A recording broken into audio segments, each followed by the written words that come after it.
our research on green hydrogen. I am Deepak Yadav, Senior Program Lead and Council on Energy, Environment and Water. So for those of you who do not know us, we are a not-for-profit policy research institution based out of New Delhi. We are currently celebrating 15th year of our foundation, so we are like 15-year-old, we are a teenager now. We work across 3 focus areas. Those are transformations, quality of life, and also enablers. So we are a team of around 350 people, plus people now. We have worked with 11 central ministries, and we have also worked with 20 state governments in India. So this is broadly how I have structured my presentation. So firstly, we'll have a look at the global perspective on green hydrogen, following which we'll look at the markets and economics of green hydrogen production. We'll look at how much green hydrogen can be actually produced in India today with the solar and wind resources that is available with us. We'll look at challenges, and I'll get deeper into only one sector, which is the steel sector. And then we'll look at something like electrolyzer manufacturing as well. We'll start with the global perspective, and I don't think all of you can read the slide here. But if we look at our research shows that there are 39 countries plus the European Union that have developed or are developing some policies related to green hydrogen. India has the 3rd highest target for green hydrogen production at 5 million ton. In fact, if you look at country level targets, India has the 2nd highest country level target for green hydrogen production after US, of course. And we don't know what will happen with the US in the Trump era. But if you look at all the countries, India, United States, European Union, China, South Korea, Japan, if we combine all countries, across these countries there is about 40 to 45 million ton of green hydrogen production target that various countries have committed to, right? So that is the market that we are looking at for green hydrogen. So there are just huge aspirations when it comes to green hydrogen. But where do we produce green hydrogen at lower cost? And this is a world map here which is indicated. The red ones are areas where green hydrogen can be produced at cost competitive prices. The blue ones are where green hydrogen production cost will be significantly more expensive, right? And therefore the key takeaway is, India, a very competitive cost of producing green hydrogen, and it also makes sense because we have one of the lowest renewable energy tariffs in the world, and 70% cost of green hydrogen is the cost of renewable energy itself. But the key takeaway is that bulk of the low-cost green hydrogen production will happen in the tropics, which is the global south. Although the global north has benefited significantly from the growth of fossil energy, it is the global south that will benefit from the growth of green hydrogen economy. And if we look at India, so in 2019 we were consuming almost 0% of green hydrogen in our industrial sector, but if we want to achieve net zero emissions by 2070, the share of green hydrogen in our industrial sector has to be around 19%. So that is the volume of green hydrogen that we are looking for. In terms of green hydrogen market today, so if you talk to people, the green hydrogen market today is around 100 million tons. Bulk of it is consumed in refineries, fertilizer plants, and also for producing chemicals. But where are we headed? Where are we headed with green hydrogen market? This graph here, it shows where are we heading, and this is for the 2050. And there are various studies that have been done globally, those by IEA, IRENA, ETC, BNEF, etc. But broadly, the conclusion is. I heard something. But broadly, the conclusion is that the green hydrogen market will be around 400 million tons. In the most conservative case, and in a very aggressive case, which is like unlikely to happen, it could reach around 100 million tons. So 100 million tons of fossil-based hydrogen production today will become 4x at least, which is 400 million tons by 2050. So that is how big the green hydrogen market is expected to be if we are achieve net zero emissions by 2050 globally, right? And where do we see bulk of the hydrogen production coming from? Bulk of the hydrogen will be used in the industrial sector, followed by transport sector, and then power sector. Power sector is not very critical for a country like ours, but it's very important for East Asian countries like Japan, Singapore, etc. But for India, power sector is not going to be a big thing, and likewise, buildings and heating sector will also not be a big deal for India as well. Now moving to the next part, right? So we saw, what is the global hydrogen demand today, where it is expected to go by 2070. But what are the challenges when it comes to green hydrogen production? Now this is something which we call as a green hydrogen cost curve for India. What this cost curve basically shows is the break-even price of green hydrogen on y-axis and the amount of hydrogen demand which will be unlocked if that break-even price is reached. So for example, let's say if the cost of green hydrogen reaches to $1 a kg, then a green hydrogen demand of 15 million tons, 15 million tons becomes commercially viable. So that is what this cost curve basically shows. And then there are two components, there are two curves on the graph, right? So the lowest curve, it is for a base case, which is a pre-pandemic price of fossil fuels. And the red one is the aggressive scenario, which is the high cost of fossil fuel which was experienced after the pandemic, right? But the key takeaway is, where do we start with green hydrogen, right? Because it is commercially unviable everywhere. The best route to start green hydrogen uptake at a commercial scale is to offset our fertilizer imports. So whether it is imports of urea fertilizers, imports of non-urea fertilizers, or imports of ammonia, for example, that is a low-hanging fruit, but that demand becomes commercially viable only at a price of $2 a kg, right? So $2 a kg, if green hydrogen is achieved today, then hydrogen used in non-urea fertilizer plant, which is import dependent, becomes commercially viable. After that, hydrogen used in shipping application, that is another application that becomes commercially viable, and here we have considered green ammonia, but something like green methanol also becomes commercially viable. So it's like a ladder, right? You are climbing down one step and then you are reaching, you are unlocking more demand there. So after the urea fertilizer shipping, we are looking at refinery sectors. Refineries consume around 2.5 to 2.6 million tons of green hydrogen. So that becomes commercially viable. After that, we are looking at hydrogen uses in buses. Something like sustainable aviation fuel becomes commercially viable, but only if green hydrogen cost of $1 a kg is reached, right? And then we are looking at 25 to 30 million tons of green hydrogen actually becoming commercially viable if the cost of green hydrogen reaches sub $1 a kg, right? But the key takeaway is, if green hydrogen has to become commercially viable, we need to reach a green hydrogen cost of around $2 a kg. So how do we reach there? This graph here on the left hand side, it shows the levelized cost of hydrogen, and there is a wide range. So it depends, the cost of green hydrogen actually depends on whom you are talking to, but broadly it is understood that the cost of green hydrogen is around 3.5 to $5 a kg today. Right? So that is where we stand. We want to reach somewhere which is around $2 a kg. So how do we reach there? And then we have indicated various levers that can be unlocked. For example, hydrogen, for green hydrogen production, if there can be waivers on banking charges related to renewable electricity, a utopian dream, but if that is available, then the cost of green hydrogen reduces by around $0.35 a kg. If there are if the GST on electrolyzers, if the GST on renewable energy, for example, reduces from 18% to 5%, right, then the cost of green hydrogen also reduces.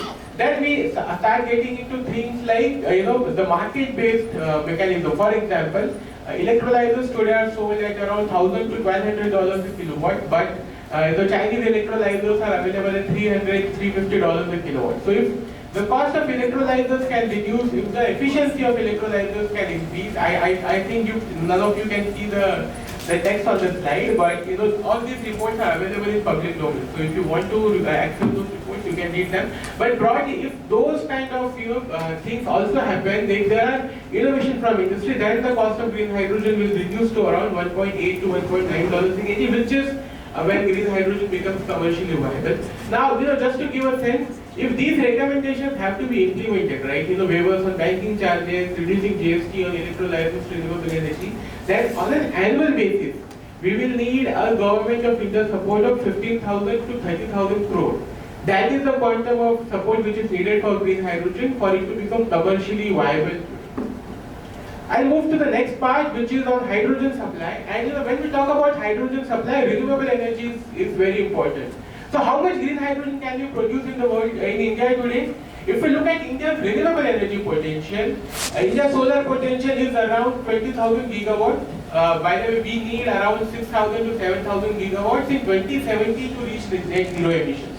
Correct. So our solar potential is around 20,000 gigawatts. Our onshore wind potential is around 1,500 gigawatts. Our offshore wind potential is around 2,500 gigawatts. So we have more than abundant renewable energy potential with us. It can be used for meeting our electricity demand and also for producing green hydrogen. And now, by this time, I think everybody understands that co-located wind solar hybrid, those are the best areas for producing green hydrogen.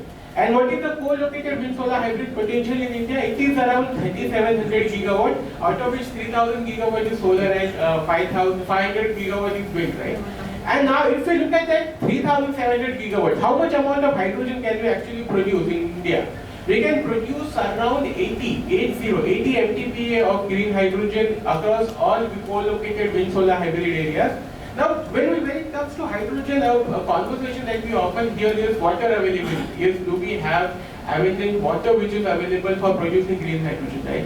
What our research shows that out of these 80 MTPA of green hydrogen which can be produced in India, around 56 MTPA will not face any water availability related challenges. Although water management is a very different deal altogether. So water management is basically, water is available, but if you are not storing it for summer days, then that water management is the problem. But water availability for green hydrogen projects is definitely not a challenge. And where can we produce low cost green hydrogen in India? So what the graph on the left shows the levelized cost of hydrogen, and on the x-axis shows the amount of green hydrogen that can be produced. And likewise, those areas are indicated on the right-hand side. The focus should be, let's focus on the right-hand side, right? The green and the blue ones are the areas where you can produce low-cost green hydrogen in India. And low-cost green hydrogen can be produced, if you look at the map, in the states of Gujarat and in the state of Karnataka, right? The red ones are where the cost of production of hydrogen is significantly higher than those in the blues and greens. And where can you produce maximum amount of hydrogen? As you can see on the left hand side, it is in the states of Gujarat and Rajasthan. The problem in Rajasthan is that the cost of producing hydrogen there is at least $0.50 kg higher than in the state of Gujarat. So if you are looking for large amount of low cost hydrogen production, then Gujarat is your go-to state. If you are looking for produce large amount of hydrogen, then Gujarat and Rajasthan are your place. And if you look at the third most preferred state, it is Karnataka. So Karnataka, although the quantum of hydrogen that can be produced in Karnataka is not as big as Gujarat and Rajasthan, but the cost of production is almost as competitive as that in Gujarat, right? So that is the key takeaway from this particular slide. What are the challenges? I talk only about one sector because there is a time constraint. Let's talk about steel sector, for example, because fertilizers is very complicated. There is a subsidy burden that is associated with green hydrogen. Refineries, I think this is oil and gas conference, so people from refineries can talk more about refineries.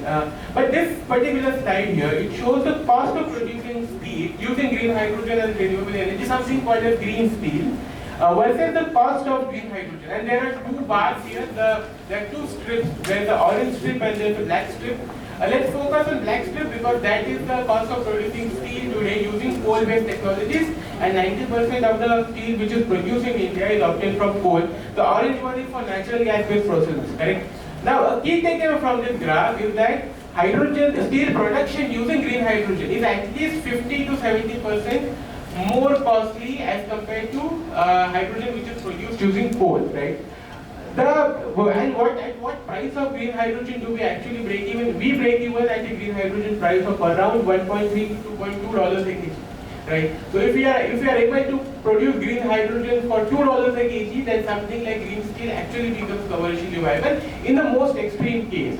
But then there are various challenges with the use of hydrogen for producing steel. For example, I talked about cost. So what about the renewable energy requirements? So if the entire volume of steel which is produced today were to be produced using green hydrogen and renewable energy, then we will be needing around 350 gigawatts of renewable electricity. Our target is to reach 500 gigawatts by 2030, right? Out of which 350 gigawatts will be consumed in the steel sector itself. So the renewable energy requirement for green steel production is a big challenge. What is the capex requirement, right? So if you want to set up coal-based steel plants today, the capex requirement is around 7,000 crore per MTPA. But if you want to set up same steel plant using green hydrogen, the capex requirement is 3x. It's around 25,000 crore per MTPA. That is another bigger challenge. And the most important challenge is the geographical challenges, right? If our steel production, bulk of our steel production is in Odisha, Jharkhand, Chhattisgarh and Karnataka. But most of our renewable energy resources, and if you look, if you remember the slide that I showed previously, the low-cost green hydrogen locations are in Gujarat, Rajasthan and Karnataka. So except Karnataka, the eastern part of India will face significant challenges when it comes to green hydrogen production. So our steel plants are on the west coast of India, our renewable energy sources are on the east coast of India, right? So how do we sort of, allow for or consider for that mismatch between your steel, your iron ore availability and your renewable hydrogen availability is also a factor that we need to consider. And this is the last section, one of the key lessons that we have learned from solar manufacturing is we can deploy 100 gigawatts of solar, in India, but how much capacity can we actually manufacture in India? And that has been the biggest lesson that we have learned from the solar mission, right? Now, when it comes to electrolyzer manufacturing, and in the interest of time, I am only showing the cost of manufacturing a PEM electrolyzer and how much indigenization is possible. If you look at PEM electrolyzers here, for example, and let's not get into too much of detailing here, and we have gotten into nuts and bolts of electrolyzer manufacturing, but the bottom-up cost of electrolyzer manufacturing is around $300 to $350 a kilowatt. This is the price at which Chinese are selling electrolyzers right now. But out of that 300, 350, around 70% of the manufacturing cost can be readily indigenized. And these are components like demineralization plant, for example, heat exchangers, pipings, power converters, for example. So these components are locally available, and this 70% can be already indigenized. There are some components which is around 10% which can be potentially indigenized. For example, we don't have technology to manufacture membranes today, and we don't have platinum and iridium reserves in country, right? But can we get those technologies? Can we get those minerals from abroad? But can the manufacturing of a catalyst coated membrane happen in India? If that is achieved, then the 70% indigenization becomes actually 80% indigenization. And there are some components that cannot be indigenized, for example, platinum and iridium, unless we find alternatives to these critical minerals, will not be able to indigenize electrolyzer manufacturing, right? But broadly, unlike solar, 70 to 80% indigenization is possible when it comes to electrolyzer manufacturing in India. And I understand, not all of you might be able to read the number that I presented today, but everything is available in public domain. You can go to our website cew.in, and these are the reports from where I have taken these graphs. So everything that I presented today is available in the public domain, and you can refer to our website, download the studies, and you can write to me also if there are any mistakes that you find in the report. So thank you so much.